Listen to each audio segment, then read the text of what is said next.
Discover a path to freedom from the current condition of human suffering and slavery. Unlock knowledge that has been hidden from humanity by dark occultists since the days of ancient Egypt. Welcome to Desert Sage Podcasts. Welcome to Desert Sage Podcasts. I'm your host, Greg Beffert, coming to you on the 6th day of August 2022 from Western Desert in Arizona. Thank you for being here. Before we get into today's episode, I thought I'd share with you some images that we were able to capture from our game camera. We've set several game cameras up on our property. We've lived here 7 months now, and we've gotten actually quite a bit done. There's a lot to do. We've got quite a bit done, and one of those chores is getting game cameras put up throughout the property. And we've had the pleasure of being able to view and capture a wide variety of wildlife on our 40 acres since we've been here. We moved out here for several reasons, as I mentioned in the introductory video, not the least of which was this property and where we live out here now represents freedom to us. We're not in the city anymore. We have to be responsible for ourselves, which means we have the ability to respond. And you don't move out here into this area without being a little hardy, because there's a lot of responsibility living out here. Things just don't come to you like they do when you live in the city. Simple things like water. Right now we're having our water hauled to us, but our well will be drilled here shortly. So in any case, we love the freedom that represents here, the solitude, the wildlife, nature, and there is a lot of beauty out here in the desert, as I said before. But I thought I'd share these with you. It's hot here now, real hot, and so my wife and I will put water out. Seldom put food out. We don't like feeding the animals, but we'll put water out. If we have scraps, we'll throw those out. But it's tough. It's tough living out here in the desert, and we do what we can to help the wildlife. So I thought I'd share some of these pictures with you, and I will on occasion post some more. So I hope you enjoy these. We certainly do. All right. So before we jump into episode 2, we're going to talk for a few minutes about some takeaways from episode 1. And if you remember, those of you that viewed episode 1, we were talking about the current human condition primarily, and the barriers to self-mastery. So we're going to review some of these. I won't take too much time on it, but I think it's a good idea to cover this ground to refresh those of you that are staying with these podcasts. So remember, people say they want freedom, peace, love, truth, etc., but those conditions do not currently exist because the requirements for those conditions to exist are missing. If we were honest with ourselves and we give a description of the current human condition versus the condition that we say that we want, there's a big gap there between the two. So then you have to start asking yourselves the questions: why? Why does that exist? What conditions need to be met? What are the requirements for those conditions? So that's what we talked about primarily at the beginning. The current human condition is slavery. Whether you want to admit it or not, folks, it's just a different kind of slavery. Most of you are slaves to your jobs. Many people are miserable in their jobs.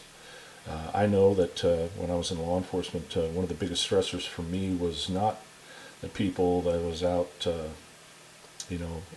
wrestling around on the ground with, drunks and whatnot. It was my own organization itself caused me the greatest stress. So I'd say that most people in general are not happy with the conditions of their job. They're not satisfied.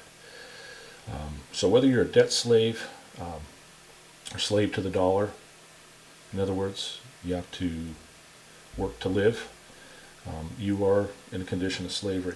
And it's on a scale. It varies. Some are in a higher condition of slavery than others are, but we're all in a condition of slavery. You are owned by someone. So you've been lied to and conditioned to believe most everything. Humanity is at war.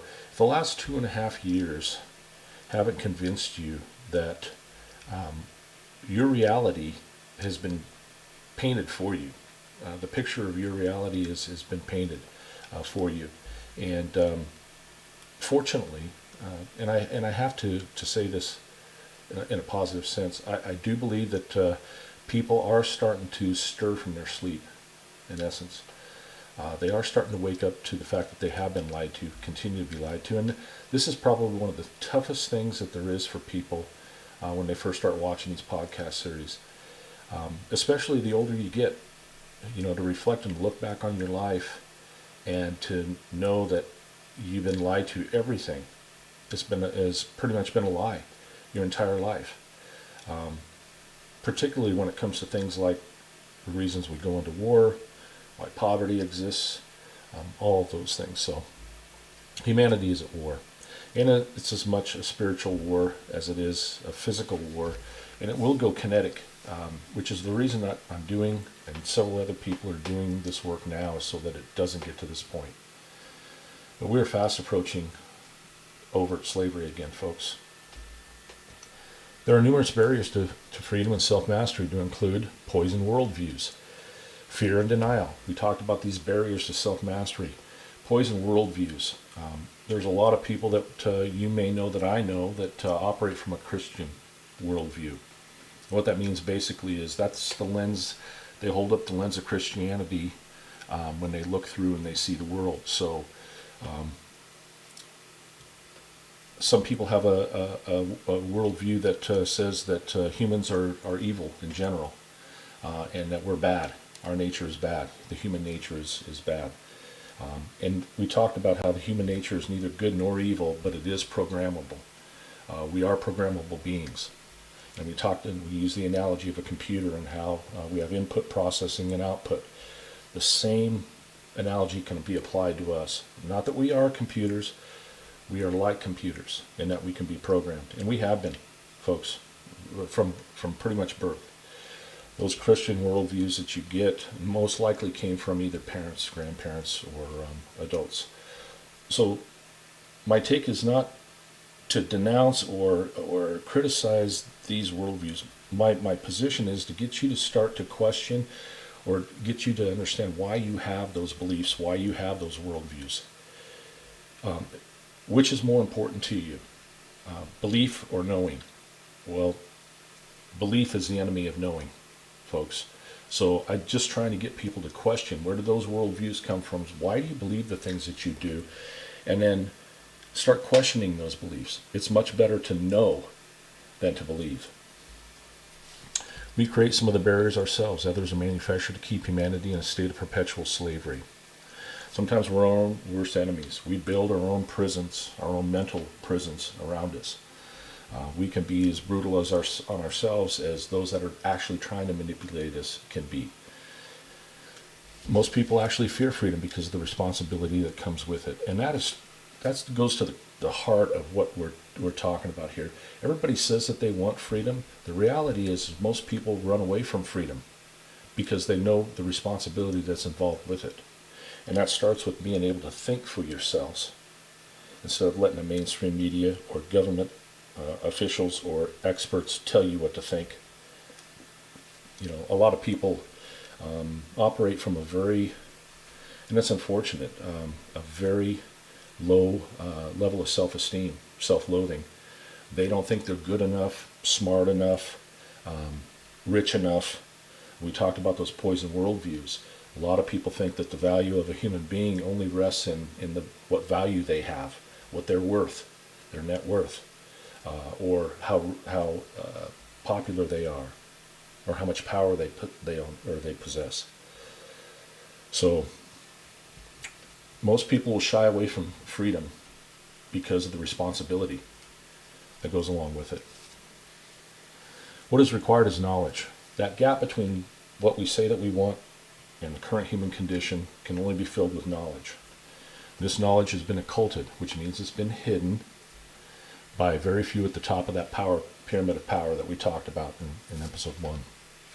And that knowledge has been hidden to create that power differential between those that have that knowledge at the top and the bulk of humanity at the very bottom. This is ancient knowledge. This is not new stuff. This knowledge has been around for centuries. These are dark occultists, ancient priest bloodlines, and they understand completely how to operate and to manipulate the human psyche.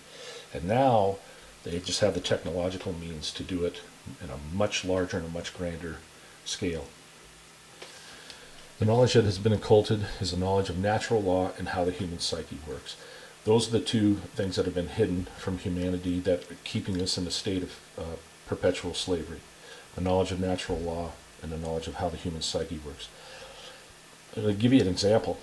This particular knowledge of natural law, many hundreds of years ago, you could be killed for teaching this stuff outside the church. You can be killed for teaching people the trivium and the trivium learning method, the real liberal arts. So it's been hidden. It's been hidden intentionally. These are evil psychopaths, dark occultists, who use numerous methods of manipulation to control the masses. And that's what we're going to be going into now. We're going to start touching on those methods of manipulation. Well, Greg, you say that this is what's occurring. Well, how do I know? And what methods are they using to do that? Well, I think most of you do know. Those of you that have lived long enough and you watch the media every day and how they pound fear into you every single day, there's some reason to be afraid that you or someone you love is going to die. Every day, nonstop, 24/7, every channel, every station, radio stations, newspapers, go down the list. And that's by design. That is to keep you in a perpetual state of fear. Oh, and confusion. And we'll talk about those methods as well. Because when you're in that state, when you're in that lower vibrational state of consciousness, that reptilian complex, that R complex of your brain, survival, that area, you're much easier to control. Your neocortex, the front part of your brain, isn't operating, isn't working. Your higher level reasoning skills are shot when you're in that state. Which reminds me, one of the things that I'd highly recommend that you do is to watch the most recent walk and talk that I did on how they control the human mind, how the human mind works, and how it functions, and what happens to you if you are in either a left hemisphere, locked in the left hemisphere mode of thought, or right hemisphere mode of thought. We talked about that as well a little bit in some of the previous episodes. And in the introductory video, I touched on it quite a bit, but I'm going to recap that to kind of bring some of this together for you here. Okay, so let's get into it. This is episode 2, Methods of Manipulation. This will most likely have to be broken down into 2 or 3 sections because there's 12 to 15 different methods that we're going to touch on here. We're not going to go into too much depth on all of them, but we're going to touch on most of them. Some of them we already have touched on, but it's going to take a few sessions to get through this. So like episode 1, this may be broken up into 3 parts. Objectives. First is to recognize that you have been conditioned to believe things that are not true by design. You have. Most people don't understand how the subconscious part of the mind works, and how if you can visualize an iceberg and floating in the ocean, and the very tip of that iceberg is the only thing sticking up out of the water and is floating, but the vast majority of underneath there is the bulk of the iceberg, and it's underneath the water. That very tip that's exposed above the water is generally your consciousness, the conscious level, the awareness, the part that you are aware of. Below that, the subconscious level is the bulk, and that's where later on when we get into how the mind works and things of that nature, we're going to be spending time talking about the subconscious and the shadow work that needs to be done. How you have to go into your subconscious and deal with things that have been repressed for a long period of time. When you start looking at why you believe the things that you do, it involves doing some of that tough work, some of that tough shadow work. It's not easy, but it's necessary, and it's liberating. We also want to identify the numerous methods of manipulation used by dark occultists to hide the truth and control your thoughts, emotions, and behavior. All right, here's some of the methods of manipulation. Today we're going to be talking primarily about obfuscation, although we have touched on some of these other ones. In the last episode, we talked about worldview poisoning. We talked about primal fears and how they capitalize on your primal fears. fear of the dark. These are natural innate fear of death, fear of predators. These are all primal fears that these dark occultists are fully aware of, and they manipulate and use those primal fears to control you. Think about the COVID crisis. One of our primal fears is isolation. We're a social creature. We don't like to be alone. We don't like isolation. And yet, what was the first thing that they did during the COVID crisis? They told us to isolate, right? So they use our fears, our fear of death. Take the shot, or stay home, put your mask on, or you're going to die.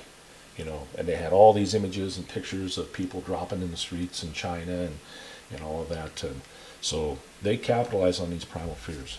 Divide and conquer. Now today we're primarily just going to touch on obfuscation. We have touched on worldview poisoning and primal fears. Probably the next part we'll get into divide and conquer and indoctrination. Some of these are going to overlap. Control the mass media, for example. I'll be slipping in examples of how the media has been used, the lion horn media has been used to manipulate you, to control your thoughts. And that's whether it's social media, mainstream media, print media, radio, it's all the same. Some of these terms you might be familiar with. I'm sure some of you have heard the term controlled opposition before. Subversive symbolism. We'll get into some of these, but for right now, just know that this is the 10,000 foot view of some of the things that we're going to talk about. There are many more. There are many more methods here. These are just some. I just want to give you the general concept of how it is and what methods they do use to mind control and manipulate you. All right, let's get into obfuscation. As I mentioned in many of the previous podcasts, that I was going to be defining terms throughout here, and that's very critical that we operate from the same definition.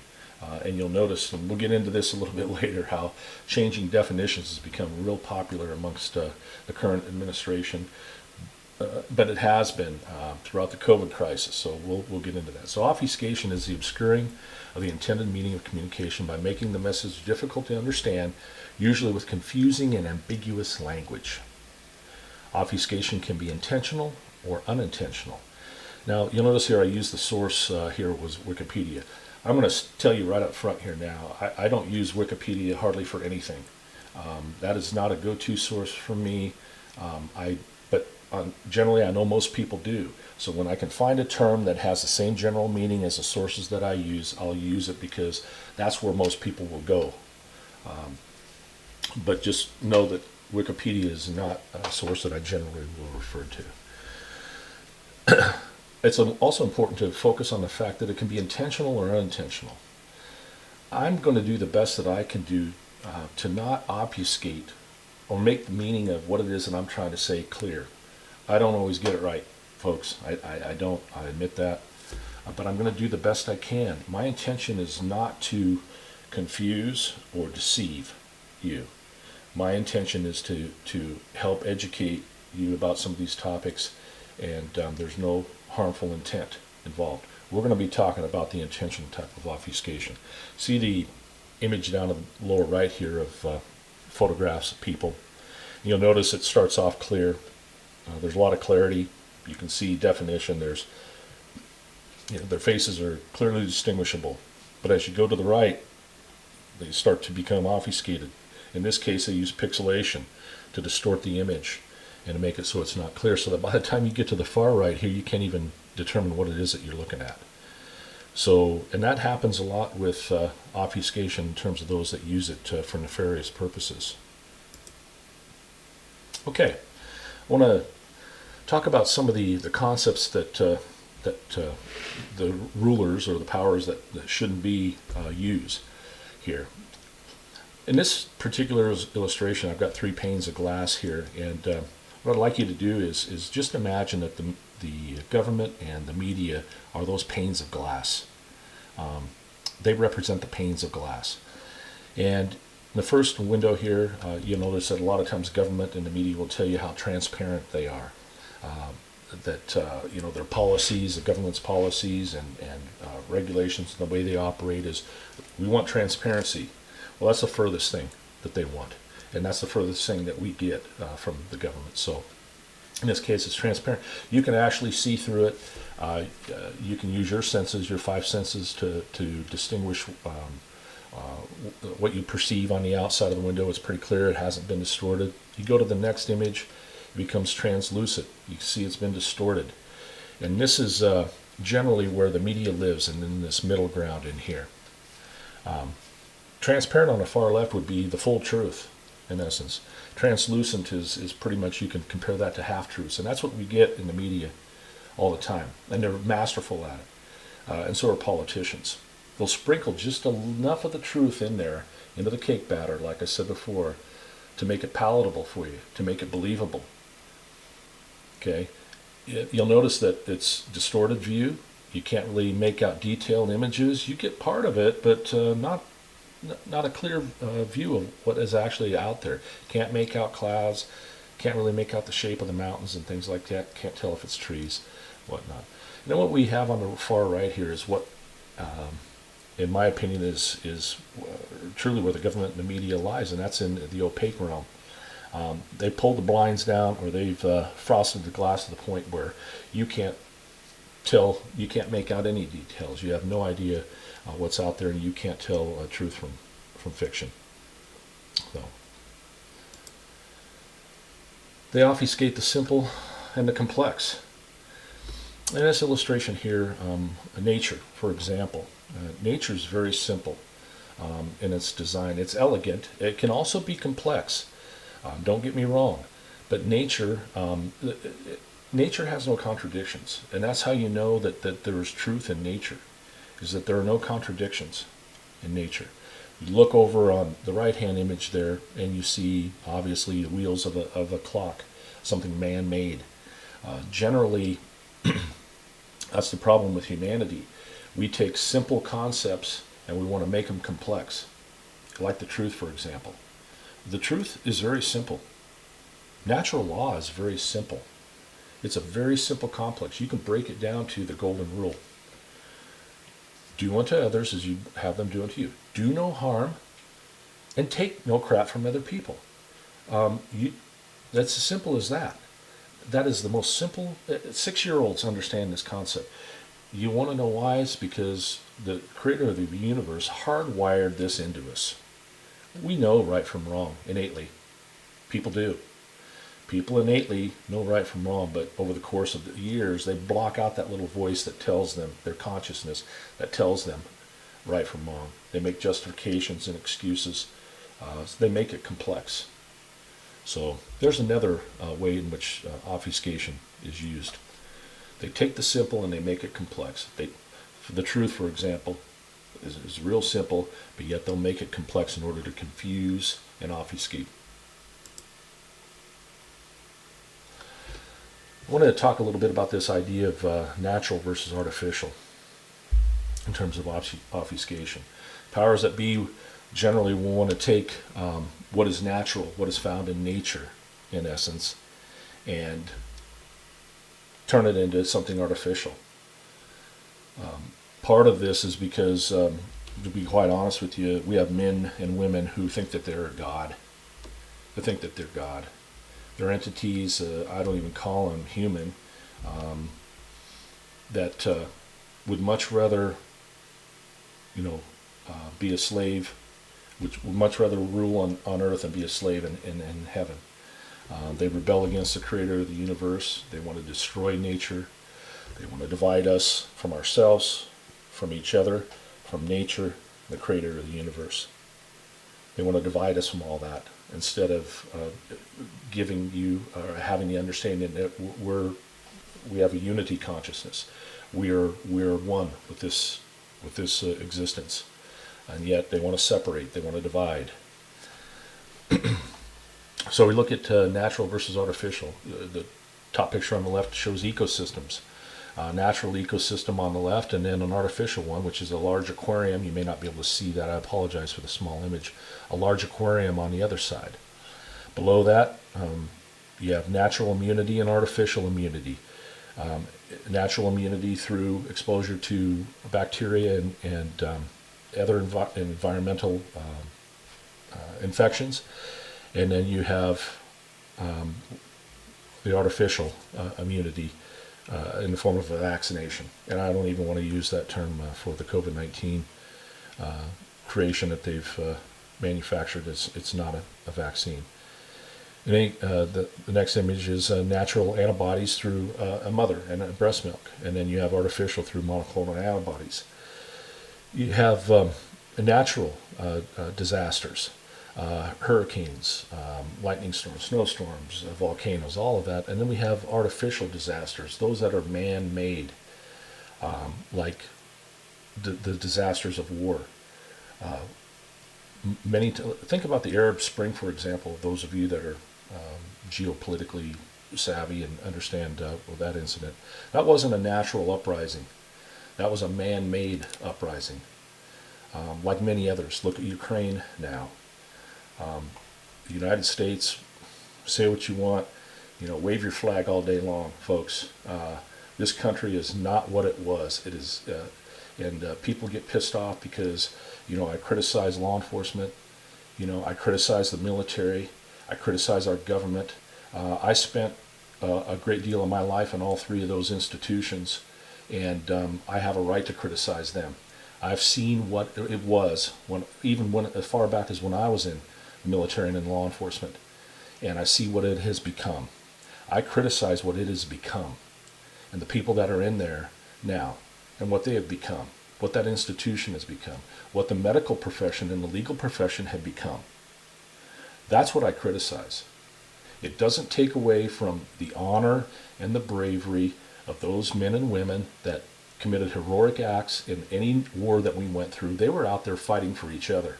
They weren't out there fighting for some ideology or some any other reason other than each other. And you can't take away from that. Same thing in law enforcement. Same thing with the medical profession.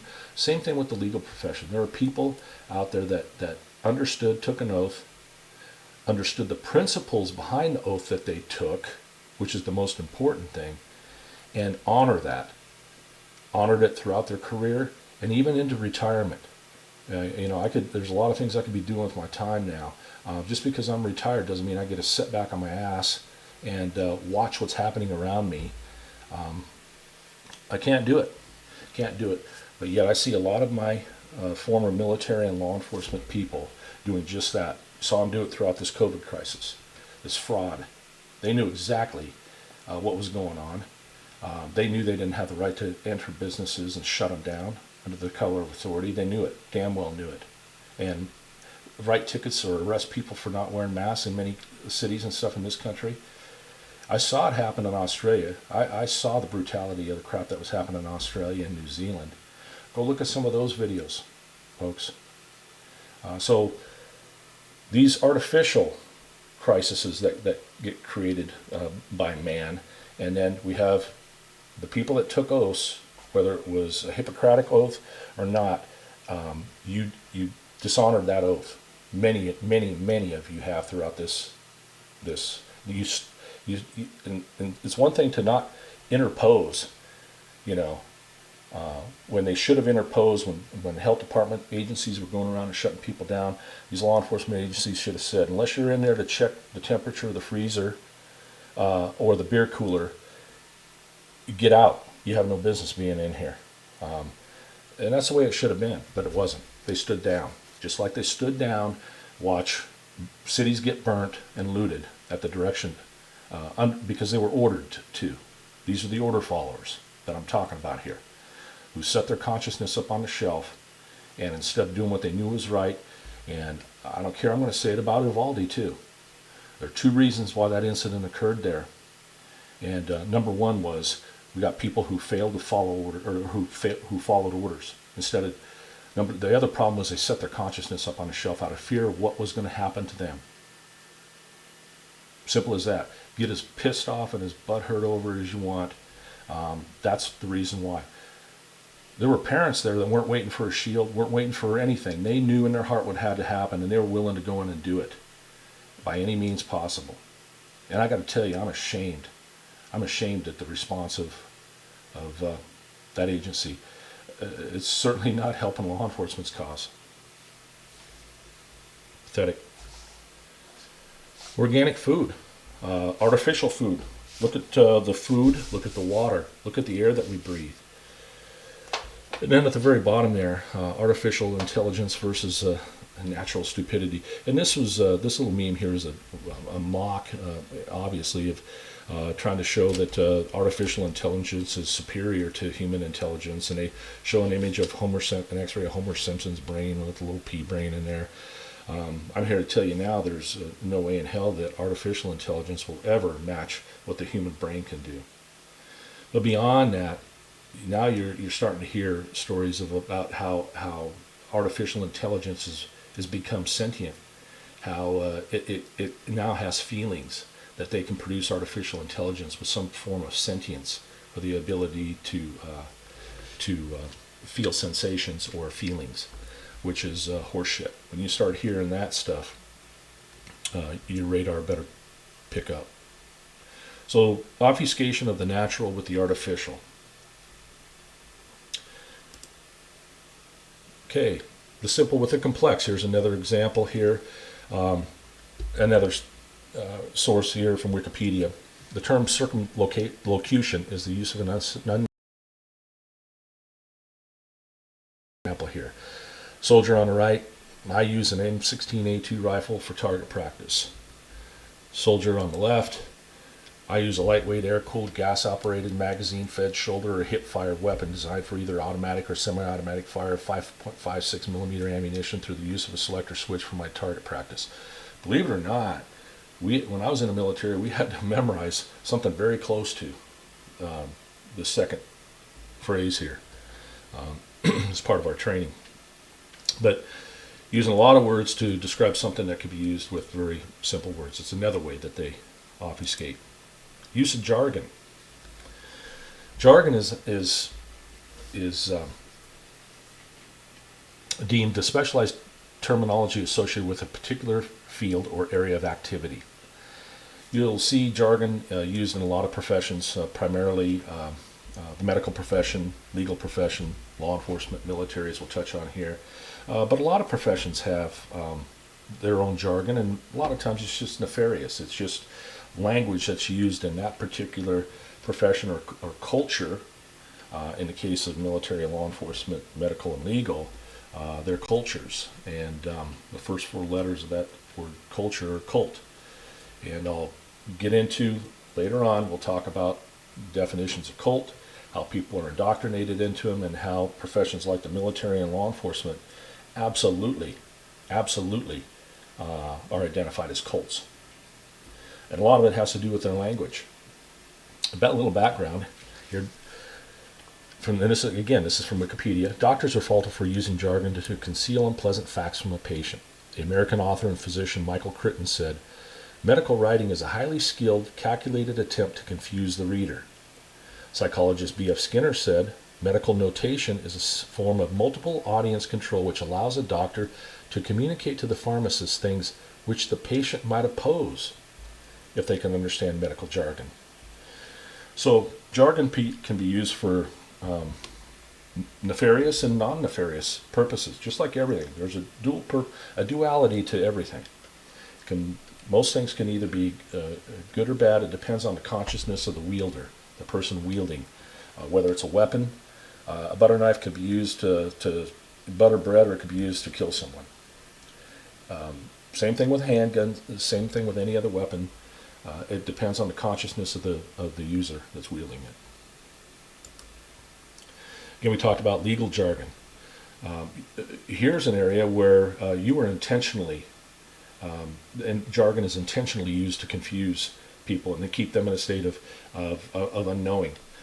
They intentionally, you go take a look at Black's Law Dictionary, your head will spin, first of all. But the jargon is used a lot of times to separate and to show an elite status, military and law enforcement included. These professions are given elite status in many cases, and along with that elite status is an elite language, one that they use primarily amongst themselves. Now, in some cases in law enforcement, we would use codes to shorten phrases.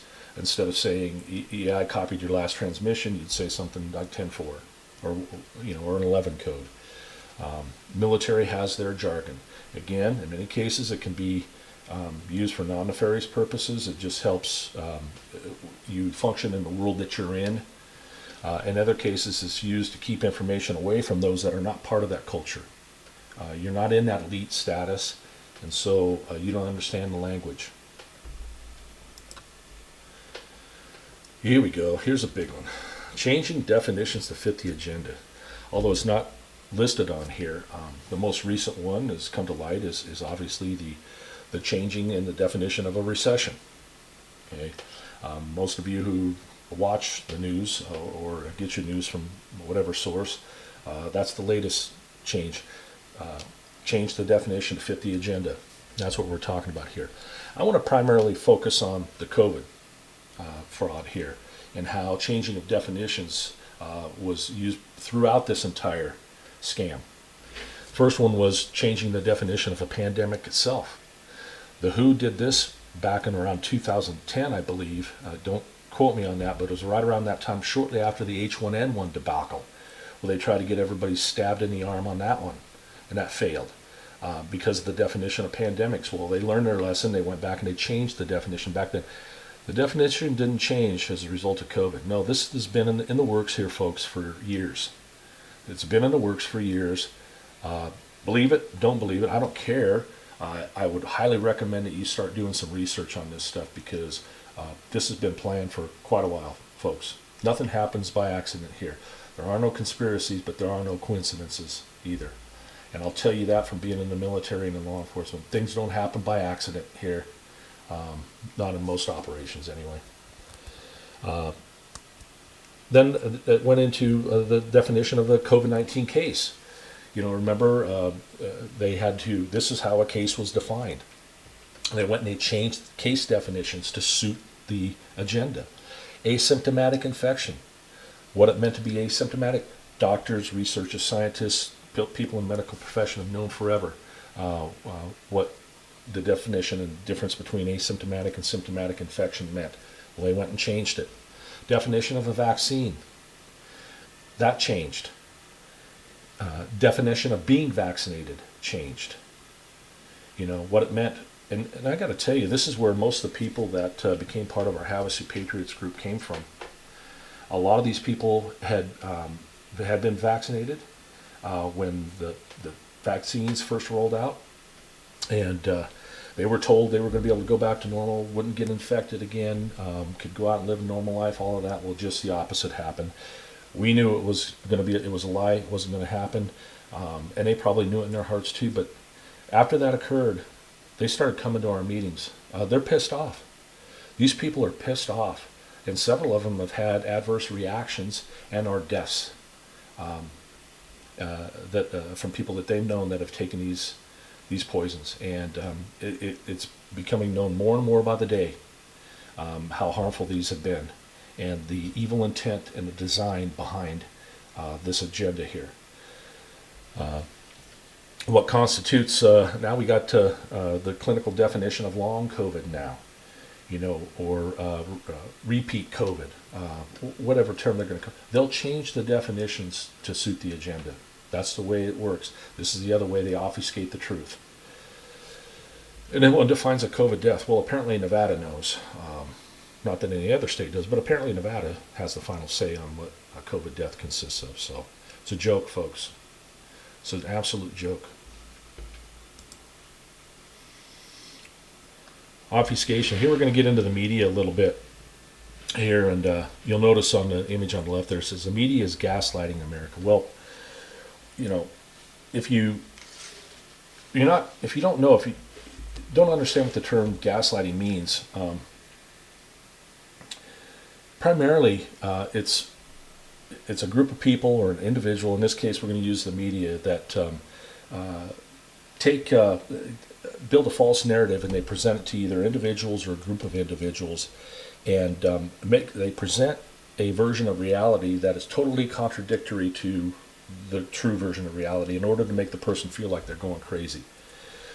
And at least people, in many cases, there was how this originated, there was a early 30s or 40s film called Gaslight, and it was about a husband who was making his wife intentionally go crazy by telling her things, making her believe things that weren't entirely true. That's what gaslighting is, and that's really what I'm trying to get to here.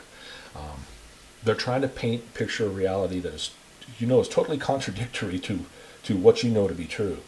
And don't believe your lying eyes is what they're trying to get across to you here. Here in this particular example, and again, I'm not political. I am not political one way or the other. I am the last time I registered to vote was independent. So in this case, they got the 2020 election. What they're trying to say here is that Joe Biden's win, in spite of everything that you knew about what occurred up to that point in the election process, was a legitimate one, and that he won by the margin that he did, in spite of everything that you knew, in spite of everything that you saw on the night of the election, in spite of the reality. They were telling you something different intentionally, and in order to make you confused, disoriented, distressed, question your own judgment, and to keep you in that state of confusion. This stuff is by design, folks. It's by design. You have a senile, and it's sad. It's sad. They're parading an elderly man up there around who obviously is in cognitive decline, shouldn't be there. I'm not supporting him at all, but it's sad. And they're putting him out there, the joke that he is, in front of the entire world and in front of you, to let you know, put it right in your face. We control things. He doesn't control anything. You know that now. They never did. These people have no power. These politicians, these senators and Congress, they have no power. They have no power. It should be readily apparent to you. They do not pull the strings here. They're not calling the shots. Get over it. Get past it. Quit lying to yourself. And then the ridiculous stuff, the mask on in between bites, go down the whole list of rituals that you had to perform before you could go into a restaurant. Vaccine effectiveness now. It told you 100% effective. Get the shot. You won't have to. You could get your life back. And then what you're starting to see now is, well, it's 92, 90%, 85, 40% effective. 30. There is no effectiveness at all. They're coming out now and admitting that it neither stops infection nor prevents transmission to other people. And it certainly doesn't appear to be reducing the symptoms for people that end up getting it again, the long COVID or whatever it is that they want to call the excuse for the vaccinations now. So, and the image on the far right here, the gal on the treadmill with the mask, really hit home with me, because that's what got me involved in this to begin with. Is when the police department came to the gym that I worked at and shut it down under the color of authority. I wasn't there at the time. The manager had told me about it, and that's when I went and met with the police chief. For a health department official, I don't care who it is, anybody that's been involved in physical fitness training or physiology for any period of time at all knows that this was the most asinine thing that you could ask somebody to do, and it's totally contradictory to what we know about physiology and how the body works under these conditions. Ridiculous. And yet people did it. People did it. It was harmful. So you look at all these things here, and one can't help but sit back and scratch your head and go, if I didn't know any better, I think they were intentionally trying to kill us. They certainly aren't looking out for our health here. This isn't about health. And if you can't come to that conclusion on your own, that's what I'm here for, folks, to help nudge you along if you haven't gotten there already. Okay, I'm going to play a little video here now, and this is Cheryl Atkinson. I don't know if you're familiar with her. She was a CBS reporter for many years. Had a lot of integrity, very reputable journalist, and she was fired from CBS. The Obama administration spied on her, all kinds of stuff, but very reputable. She gave a TED Talk, and this was several years ago, before COVID. So what I'd like you to do, as you're listening to her talk about this term called astroturfing. That is another way that the media uses to obfuscate the truth and to manipulate you. I want you to think about COVID now, because again, this was done well before COVID. I'm not sure what year exactly, but it was before COVID. So in any case, listen to what she has to say about the term astroturfing and how it's used. Consider this fictitious example that's inspired by real life. Say you're watching the news and you see a story about a new study on the cholesterol-lowering drug called Cholextra. The study says Cholextra is so effective that doctors should consider prescribing it to adults and even children who don't yet have high cholesterol. Is it too good to be true? You're smart, you decide to do some of your own research. You do a Google search, you consult social media, Facebook and Twitter, you look at Wikipedia, WebMD, a nonprofit website, and you read the original study in a peer-reviewed published medical journal. It all confirms how effective Cholextra is. You do run across a few negative comments and a potential link to cancer, but you dismiss that because medical experts call the cancer link a myth and say that those who think there is a link there are quacks and cranks and nuts. Finally, you learn that your own doctor recently attended a medical seminar. The lecture that he attended confirmed how effective Cholextra is, so he sends you off with some free samples and a prescription. You've really done your homework. But what if all isn't as it seems? What if the reality you found was false? A carefully constructed narrative by unseen special interests designed to manipulate your opinion. A Truman Show-esque alternate reality all around you. Complacency in the news media combined with incredibly powerful propaganda and publicity forces mean we sometimes get little of the truth. Special interests have unlimited time and money to figure out new ways to spin us while cloaking their role. Surreptitious astroturf methods are now more important to these interests than traditional lobbying of Congress. There's an entire industry built around it in Washington. What is astroturf? It's a perversion of grassroots, as in fake grassroots. AstroTurf is when political, corporate, or other special interests disguise themselves and publish blogs, start Facebook and Twitter accounts, publish ads, letters to the editor, or simply post comments online to try to fool you into thinking an independent or grassroots movement is speaking. The whole point of AstroTurf is to try to give the impression there's widespread support for or against an agenda when there's not. AstroTurf seeks to manipulate you into changing your opinion by making you feel as if you're an outlier when you're not. One example is the Washington Redskins name. Without taking a position on the controversy, if you simply were looking at news media coverage over the course of the past year or looking at social media, you'd probably have to conclude that most Americans find that name offensive and think it ought to be changed. But what if I told you 71% of Americans say the name should not be changed? That's more than 2/3. AstroTurfers seek to controversialize those who disagree with them. They attack news organizations that publish stories they don't like, whistleblowers who tell the truth, politicians who dare to ask the tough questions, and journalists who have the audacity to report on all of it. Sometimes AstroTurfers simply shove intentionally so much confusing and conflicting information into the mix that you're left to throw up your hands and disregard all of it, including the truth. Drown out a link between a medicine and a harmful side effect, say vaccines and autism, by throwing a bunch of conflicting paid-for studies, surveys, and experts into the mix, confusing the truth beyond recognition. And then there's Wikipedia. AstroTurf's dream come true. Billed as the free encyclopedia that anyone can edit, the reality can't be more different. Anonymous Wikipedia editors control and co-opt pages on behalf of special interests.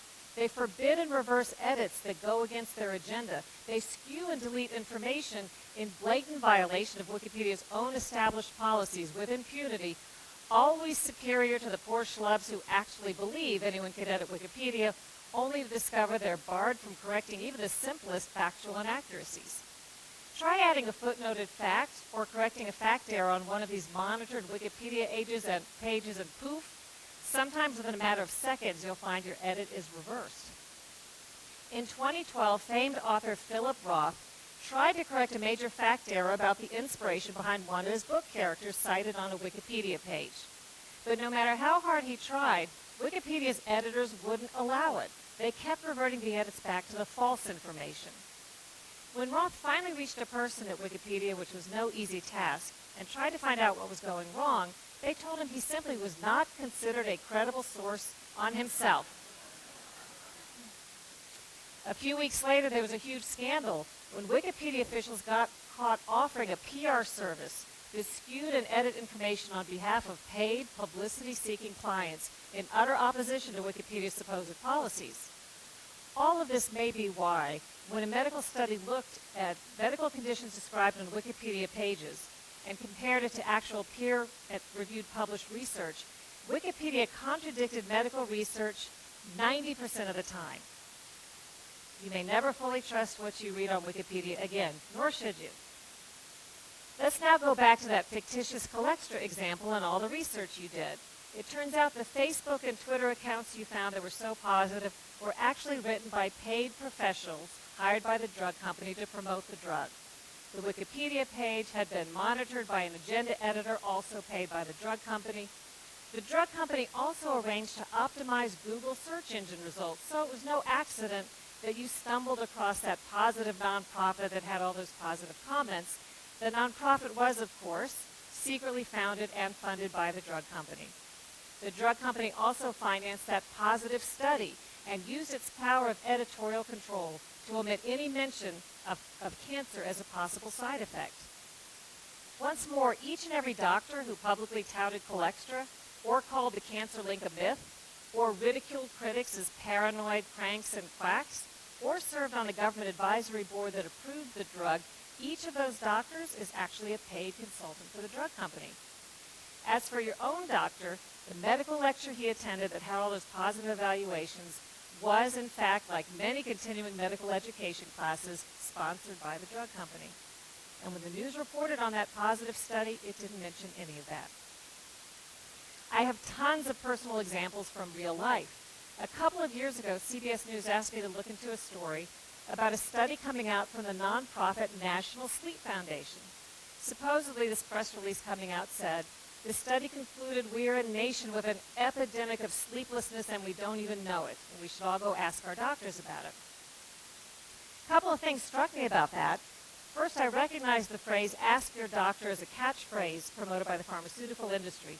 They know that if they can get your foot through the door of the doctor's office to mention a malady, you're very likely to be prescribed the latest drug that's marketed. Second, I wondered how serious an epidemic of sleeplessness could really be if we don't even know that we have it. Right? It didn't take long for me to do a little research and discover that the National Sleep Foundation nonprofit and this study, which was actually a survey, not a study, were sponsored in part by a new drug that was about to be launched onto the market called Lunesta, a sleeping pill. I reported the study as CBS News asked, but of course I disclosed the sponsorship behind the nonprofit and the survey so that viewers could weigh the information accordingly. All the other news media reported the same survey directly off the press release as written without digging past the superficial. It later became an example written up in the Columbia Journalism Review, which quite accurately reported that only we at CBS News had bothered to do a little bit of research and disclose the conflict of interest behind this widely reported survey. So now you may be thinking, what can I do? I thought I'd done my research. What chance do I have separating fact from fiction, especially if seasoned journalists with years of experience can be so easily fooled? Well, I have a few strategies that I can tell you about to help you recognize signs of propaganda and astroturf. Once you start to know what to look for, you'll begin to recognize it everywhere. First, hallmarks of astroturf include use of inflammatory language such as crank, quack, nutty, lies, paranoid, pseudo, and conspiracy. Astroturfers often claim to debunk myths that aren't myths at all. Use of the charged language tests well. People hear something's a myth, maybe they find it on Snopes, and they instantly declare themselves too smart to fall for it. But what if the whole notion of the myth is itself a myth, and you and Snopes fell for that? Beware when interests attack an issue by controversializing or attacking the people, personalities, and organizations surrounding it rather than addressing the facts. That could be astroturf. And most of all, astroturfers tend to reserve all of their public skepticism for those exposing wrongdoing rather than the wrongdoers. In other words, instead of questioning authority, they question those who question authority. You might start to see things a little more clearly. It's kind of like taking off your glasses and wiping them and putting them back on and realizing for the first time how foggy they've been all along. I can't resolve these issues, but I hope that I've given you some information that will at least motivate you to take off your glasses and wipe them and become a wiser consumer of information in an increasingly artificial, paid-for reality. Thank you.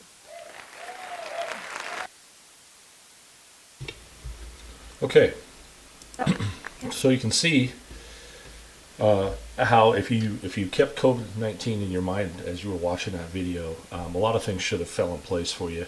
Everything up to including how the vaccines were rolled out, the marketing behind it, the urgency, the censorship that came afterwards for anybody who questioned the official narrative. This is how it works, folks.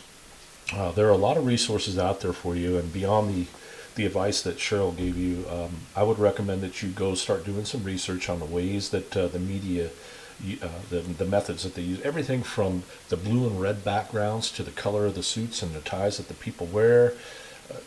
There is a lot involved. Nothing happens by accident. If you know people that have ever worked in Hollywood before, they'll tell you when they put together scenes, nothing is left out. Everything is planned meticulously, and there's a reason for that.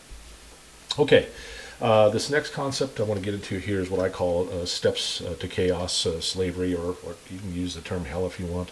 I don't believe in the traditional cultural religious views of hell, but in any case, we'll get into that right now. And here's how it kind of starts with obfuscation. They start off by obfuscating principle and law. Then if they could get by with that, they start obfuscating natural law with man's law. If they can get by with that, they'll obfuscate law from order. If they can get by with that, they'll obfuscate order and chaos. That's kind of how it works here, and it's a descension into hell. And we're going to talk here for a minute about the difference between a principle and law. And I got this definition from Jeremy Locke's book on End of All Evil. And I posted this PDF on the Havasu Patriots website. It's a small book. It's an easy read, but I'll tell you it is probably one of the best books, and I would highly recommend that you read this PDF document up on Havasu Patriots website. It's under resources. But in any case, he defines a principle as a truth that creates freedom, as opposed to law, which is a lie that destroys freedom and creates slavery. And you notice I have a lowercase l on the law here, and I'll get into that. But let's shift over to the left and talk about principle for a minute. Principles describe reality. Principles are knowledge that helps you make sense of your world. An example of a principle can be found in thermodynamics. A liquid is cooler than a gas. This is a principle of law, of the law of thermodynamics. Because this is a principle, it does not restrict us, but enables us. Here's why, and I have an illustration of a refrigerator here, and under this law of thermodynamics, because we know that a liquid is cooler than a gas, we learned that we could compress that gas and turn it into a refrigerant that would keep our food cold. It didn't restrict us, but because we had knowledge of that principle, that we were able to use that knowledge and use it for good and create something that's beneficial for us. What these dark occultists have done is they've taken these principles and they twist them, they turn them on their heads, and they use them against us. So contrast that with a law, a lie that destroys freedom and creates slavery. And I use the lowercase l on there for law to distinguish between man's law and natural law, or the laws of the creator of the universe. Laws are artificial ideas created by evil men to restrict the thinking and understanding of people.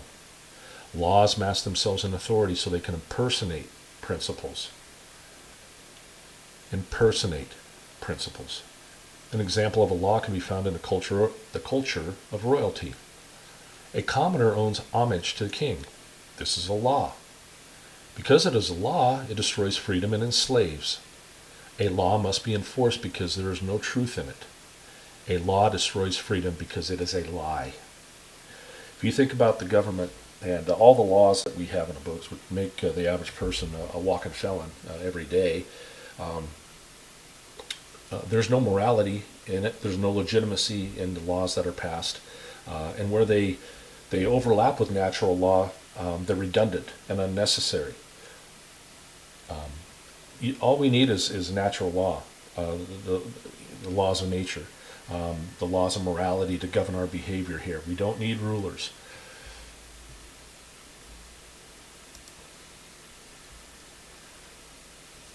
Obfuscation of principles. Here we're going to talk about man's law versus natural law. Natural laws, of course, is based on principles and truth, which are inherent to creation. The creator of the universe put them in place. There's no man, no human being, no biological specimen called a human being on this existence, this 3D existence that can do what the creator of the universe has done. And therefore, because no man, there's an angel, none are fit to rule, in essence. Man's law is based on dogmatic beliefs, constructs of the mind. Natural law is harmonized with due to knowledge and understanding. Man's law is complied with due to fear of punishment. All the government can do is coerce. That's all they can do, is coerce. You know, under the threat of punishment. Natural law is universal. It exists and applies everywhere in the universe regardless of location. Man's law differs with location based upon the whim of legislators, which is moral relativism. We talked about that in the introductory video. I also touched on it in the episode 1. Slavery used to be legal. Segregation used to be legal. I can carry a gun on my hip here anywhere in Arizona for the most part. I cross the state line into California, and you all know what it's about over there. I can go from one county, and there could be a law or a city ordinance or a municipal code that makes it legal for me to do something in one city, county. I go into the next county, and it's illegal. I can drive my Razor on the streets in Lake Havasu City to go to the grocery store if I want to, or I could at the time I lived there. Even though I live in Arizona, you go try to do that in Phoenix or some of these other areas, and it's a no-go. So, natural law is eternal and immutable, exists and applies for as long as the universe exists, and cannot be changed. Immutable means it cannot be changed. Man's law changes with time based on the whim of legislators. Again, it's moral relativism. This is what I call obfuscation Hollywood style. Remember, they want to obfuscate principle law, man's law with natural law, then law with order. Here's how Hollywood jumps in and helps with this. They obfuscate these two terms. They associate law with order. So in other words, if we didn't have government, there'd be chaos. There'd be lawlessness. Well, I hate to break it to you folks, but look around. Just in your everyday life. Are most people evil criminals that go out and commit crimes? No. Most people obey the rules that we have in place, the common rules, the ones that are necessary for us to be able to get the driving rules. Stop signs. If you don't obey the stop sign, you cause an accident, you should be held responsible for that. You cause harm to somebody else as a result of that. So, and I'm not saying it should be criminalized, far from it. The first thing I would have done, and what law enforcement needs to do now, is get rid of these victimless crimes. You want to start getting your reputation back. You want to start getting law enforcement back to what it was supposed to be, true peace officers, and not political pawns, policy officers for corporations now. Go back and get rid of victimless crimes. That's a good start. Anyway, you have all these series, Law and Order. There's Law and Order Special Victims Unit, Law and Order Organized Crime. Then there's Law and Order Los Angeles style, as if law and order and these concepts should vary depending on whether the type of crime that's being committed or the place in the country where it's being committed. Again, moral relativism. And this has gone on for a long time with Hollywood. Here I have a poster of an old Ronald Reagan movie called Law and Order back then. They want to associate those two terms because, again, if they can come down that staircase, link these terms together and obfuscate what they mean, They can take you right down to where it is that they want you. Okay, here's some, they want to obfuscate order and chaos. Then this is the very bottom here. This is the hell at the bottom of the staircase that we showed in that previous image here. We're going to talk about some of the natural law expressions. We have primarily positive and negative, and they're all based on, start off with the general polarity that we're talking about. The generative polarity is the energy or the force that we're using to create, what we use to create. And there's two primary ones in the world. Love and fear in the universe. Love and fear. Not love and hate, like you would think, but love and fear. And for those of you that, again, that read the Bible and come from a Christian worldview, the phrase that is uttered repeatedly throughout the Bible by Christ himself was fear not. Fear not. Fear not. Throughout the Bible. And there's a reason for that, because the only way that fear can exist is if love, the other polarity, is absent. The other polar opposite is absent. So then we go down, we start with that, the positive, we're going to use the positive column here. We're going to go down it first. So then you have the initiating expression, how it starts. Well, with knowledge, with the acceptance of truth. And then with that, and you have the internal expression. What happens inside of us? Well, inside of us we have internal monarchy. Internal sovereign. We have sovereignty, which means self-ruling, not a slave. Internal monarchy. I am free. I am the king of the kingdom of Greg. And that's it. That's it. I don't own my wife. I don't own my kids. Never did. They're not my property. Never were. I am my property. I'm responsible for the kingdom of Greg. I have internal monarchy. Let's go down to the external expression. What happens in society? We know what happens inside of us, but what happens in society in general when we have this positive expression of natural law? Well, we have freedom. We have external anarchy. Outside of us in society in general, we have external anarchy, freedom. Anarchy, again, remember, it means not without rules. It means without rulers. We don't need some other human dictating to us how we should live our lives and what we should do. We should be sovereign. But with that sovereignty, with that freedom comes responsibility. And then the final manifestation, if all of these conditions are met in the positive expression of natural law, you have order, which is manifested good. Take a look at the other opposing column there, and you see what you have. When you start off with the negative expression of fear, which is unconsciousness. Remember we talked about the subconscious. Many people are unconscious when they walk around in day to day. A lot of people are automatons. They get up, they have routine, they have patterns and habits, they go throughout their day. A lot of people can be driving in a car and drive 10 miles and realize that they had been driving. People act like robots a lot of times. They almost run like they have programs, and they're running all day long. And a lot of times they repeat phrases and words almost robotically.